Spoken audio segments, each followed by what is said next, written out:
Apa kabar semuanya? Hari ini kita akan bicara tentang anti diabetik oral. Mungkin dalam bahasa umumnya lebih tepat penurun gula darah ya. Kalau kemarin kita ngomong obat-obat dislipidemia, penurun kolesterol, ini penurun gula darah.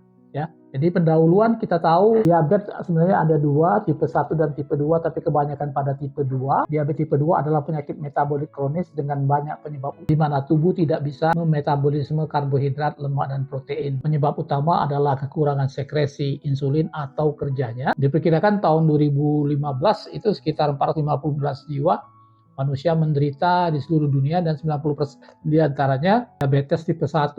Sementara diabetes tipe 2, diabetes tipe 1 biasanya menyerang pada anak-anak gitu ya. Dan komplikasi terbanyak diabetes dapat berupa sindroma metabolik, itu gula darah cenderung meningkatkan kolesterol dan hipertensi, disebutlah sindroma metabolik dislipidemia plus hipertensi. Kemudian penyakit jantung, penyakit ginjal, ini kalau menyerang ginjal ini kadang-kadang berakhir dengan hemodialisa ya, dan terakhir adalah penyakit paru karena dengan gula darah tinggi memudahkan terjadinya infeksi pada paru-paru.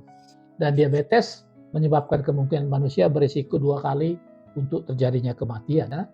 Yang pertama adalah golongan sulfonylurea yang paling banyak dipakai ya.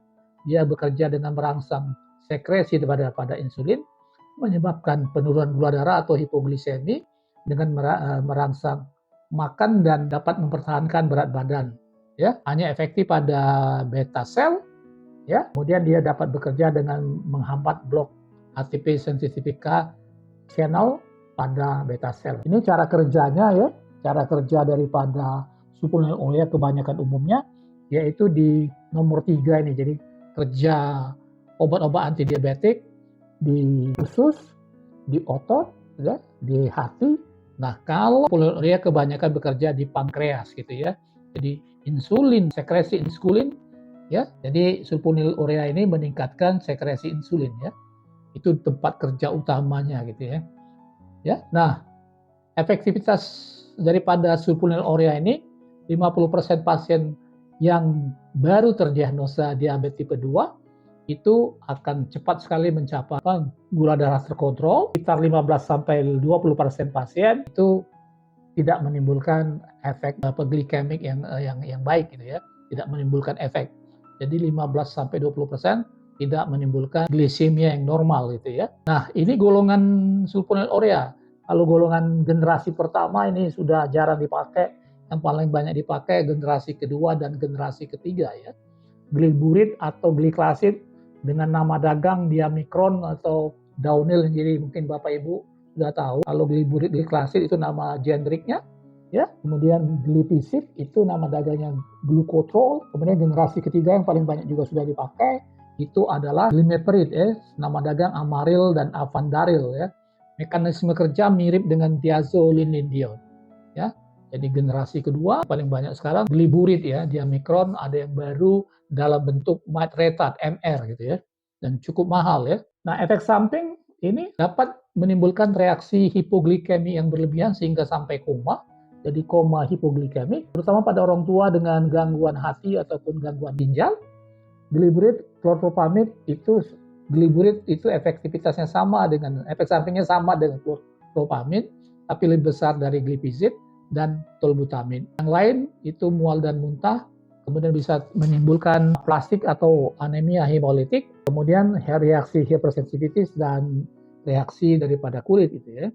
Kontraindikasi ini hipersensitivitis, diabetik ketoasidosis. Kalau drug interaction, interaksi obatnya, lopibrat, ini termasuk obat dislipidemia, dikumarol, salisilat, menggantikan tempat daripada sulfonylurea jadi mengantagonis ya pada tempatnya gitu ya. Ini golongan sekresi yang lain, sekretagogue lainnya itu repaglinid, metiglinid, dan nateglinid. Ini juga secara klinik sudah jarang dipakai. Ya. Nah, yang nomor 2 ini biguanid atau dengan nama dagang glucopak. Ini paling banyak sekarang dipakai di bagian gyn, ya, seks dan gynekologi, terutama di bidang fertilitas ya. Karena obat ini banyak dipakai untuk PCOS ya.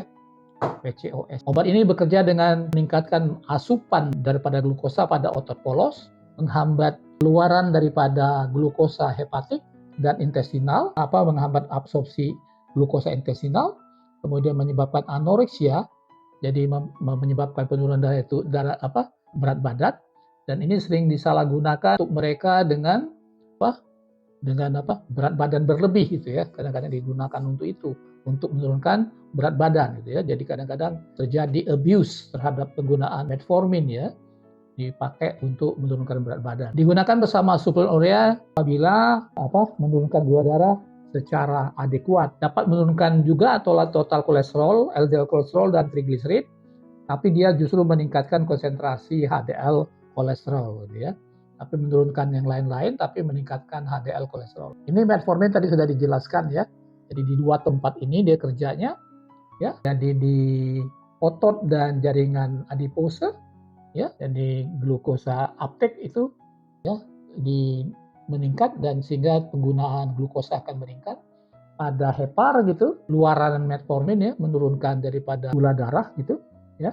Jadi di dua tempat ini kerja daripada metformin. Nah, ini dikontraindikasikan pada gangguan ginjal, terutama pada serum di atas 1,5 mg per desiliter, itu pada laki-laki, kalau pada wanita 1,4. Chronic heart failure ya, yang membutuhkan pengobatan gitu ya, jadi tidak boleh dipakai pada chronic heart failure. Kemudian penggunaan iodinisasi pada kontras ya, tidak boleh juga pada waktu pemeriksaan radiologi. Diketahui hipersensitivitas terhadap metformin. Kemudian akut dan kronik daripada asidosis metabolik, termasuk diabetik ketoacidosis. Juga special warning untuk peningkatan penyakit daripada kardiovaskuler ya. Ini indikasi yang tadi saya ngomong untuk polycystic ovarium syndrome ya, terhadap fertilitas, untuk prediabetik, gestational diabetes mellitus, non-alcoholic fatty liver disease ya, atau yang disingkat dengan NAPLD, non-alcoholic hepatitis, dan anti-aging atau untuk cancer prevention gitu ya. Efek samping kebanyakan berupa gangguan saluran cerna, menurunnya nafsu makan, kemudian menimbulkan rasa metalik di mulut gitu ya. Juga kalau interaksi simetidin dan furosemid meningkatkan kadar obat ini di plasma, tapi kalau alkohol justru meningkatkan efek daripada obat ini. Nah, yang ketiga adalah glucose inhibitor gitu ya. Jadi mekanisme glucose inhibitor ini terutama alpha glucose inhibitor bekerja pada usus gitu ya, dan mempengaruhi absorpsi daripada glukosa. Jadi akarbose akan menurunkan absorpsi glukosa terhadap karbohidrat gitu ya. Hal yang lain-lain dia tidak bekerja di tempat lain-lain, dan akarbose biasanya dipakai untuk menurunkan gula darah puasa gitu ya. Efek samping yang dipakai ini ya. Jadi mekanisme kerjanya tadi sudah jelas ya, ini ya, mekanisme kerja daripada akarbose. Ini efek sampingnya terutama pada minggu pertama berupa gangguan saluran cerna ringan ya, sampai sedang seperti sendawa, diare, dan rasa tidak nyaman pada abdominal atau pada perut. Indikasi diabetes tipe 2, kontraindikasi hipersensitivitas diabetik ketoacidosis dan sirosis. Nah, ini dia bisa menurunkan, tadi bukan untuk gula puasa, tapi untuk gula postprandial ya, setelah puasa 2 jam gitu ya. Dan respon daripada insulin, jadi menurunkan gula darah puasa dan respon insulin. Efektif pada pasien diabetes tipe 2 yang menjalani diet, suplemen urea, metformin, dan insulin. Tidak meningkatkan hipoglikemik bila digunakan secara tunggal, tidak menimbulkan efek menyebabkan gangguan daripada gambaran lemak gitu atau lipid. Nah, yang keempat, thiazolidinedione ini anti diabetik yang bekerja dengan meningkatkan sensitivitas insulin ya, melalui modulasi beberapa proses. Obat ini juga berpengaruh pada aktivitas reseptor insulin kinase, fosforilasi reseptor insulin, kemudian beberapa reseptor insulin, kemudian mempengaruhi metabolisme glukosa hepatik. Juga mengaktifasi PPRI atau peroxisome proliferator activated receptor pada jaringan adipose, otot polos, dan hati gitu ya. Nah, ini kerjanya ya.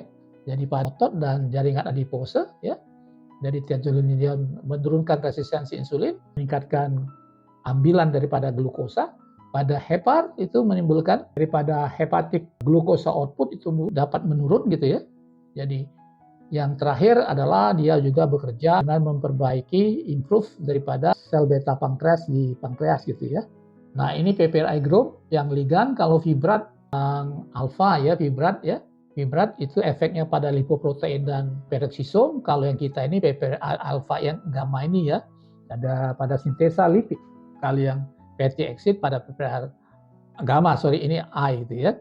Karbohidrat, metabolisme karbohidrat. Jadi monitoring rekomendasi daripada pioglitason dan rosiglitason, belum menggunakan golongan ini, liver function test atau fungsi hati harus diperiksa dulu gitu ya. Jadi jangan menggunakan kedua obat ini bila ALT-nya 2 kali lipat daripada harga normal gitu ya. Kemudian liver function test diperiksa 2 bulan sekali, 2 bulan setiap 2 bulan, terutama pada tahun pertama secara periodik ya, atau bila ALTS itu lebih daripada 2,5 kali harga normal. Bila ALT-nya 3 kali dari harga normal, ini pemeriksaan ulangan dapat dilakukan sesegera mungkin. Pioglitason ataupun roxiglitason bila tetap dapat ALT lebih dari 3 kali daripada harga normal, itu dapat menimbulkan jaundice ya, timbul kuning gitu ya. Efek thiazolidinium pada resiko kardiovaskuler pertama adalah menurunkan kadar HbA1c sekitar 1%, tapi meningkatkan HDL, menurunkan triglycerid, kemudian menurunkan sedikit daripada LDL atau ox-LDL, ada tekanan darah, menurunkan systolic blood pressure itu 3 sampai 5 mm Hg gitu ya. Kemudian albuminuria, menurunkan albuminuria, inflamasi, menurunkan CRP gitu ya, lebih atau sama dengan penurunan gula dibandingkan dengan metformin. Koagulasi dia menurunkan PaA1 dan fibrinogen. Ya, jadi untuk thiazolidinium ini kontraindikasi hipersensitivitas, penyakit hati, ada kehamilan termasuk kategori C dan untuk wanita hamil. Kemudian untuk interaksi obat ini kemungkinan mempengaruhi metabolisme sitokrom P3A4.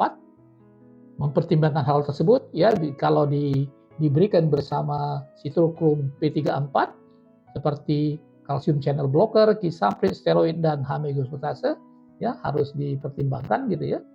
Rosiglitason dengan nama dagang Avandia dan Avandrel, sedangkan pioglitason dengan nama dagang Pios ataupun Actos gitu ya. Oke, sampai di sini. Yang selanjutnya akan saya lanjutkan ke golongan yang lain, gliptin, kemudian SGLT2 inhibitor, serta yang terakhir nanti golongan agonis GLP-1 gitu ya. Oke, sampai ketemu pada yang anti diabetik pada sesi kedua.